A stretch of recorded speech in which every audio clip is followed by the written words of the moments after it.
Tony পাগলামি করো না, এমন করলে হয়? সামনে তোমার অনেক ভবিষ্যৎ পড়ে আছে, চলো চারটে খেয়ে নাও গা। আমার কোনো ভবিষ্যৎ নাই সালমা, তুমি তো আমাকে অনেক ভালোবাসো, আমার কষ্টতে তোমার কষ্ট হয় না। প্লিজ সালমা, আমার আব্বার খুনিকে তুমি খুঁজে বের করে দাও না, আমার বুকের ভিতরে আগুন জ্বলছে সালমা। দেখো মা, এতদিন আমি তোমার কথা ভেবে টনিকে কিছু বলিনি। আমি ভেবেছি ও আস্তে আস্তে ভুলে যাবে, কিন্তু না, এখন দেখছি ও দিনের দিন বাপের খুনির জন্য পাগল হয়ে উঠছে। তাই আমি ভেবেছি ওকে আমি আজ সব সত্যি কথা খুলে বলবো। তুই কি পাগল হয়ে গেছিস? তোর কথা শোনার পরে ও যদি তোর কোনো ক্ষতি করে দেয়, কি আর করবি? তাও আমি টনির এত কষ্ট সহ্য করতে পারছি না। দেখ মধু, যেটা করবি একটু ভেবে চিন্তা করিস। আমিও তোকে হারাতে চাই না। তোর যদি কিছু হয়ে যায় আমি কাকে নিয়ে বাঁচবো বল? আমার কিচ্ছু হবে না মা, তুমি দেখবে সত্যিরই জয় হবে।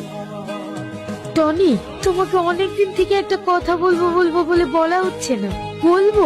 হ্যাঁ বলো, কিন্তু ওই মেয়েটার সাপোর্টে কোনো কথা বলবো না। ওই মেয়েটার কথা না, আমার কথা। ঠিক আছে তাহলে বলো।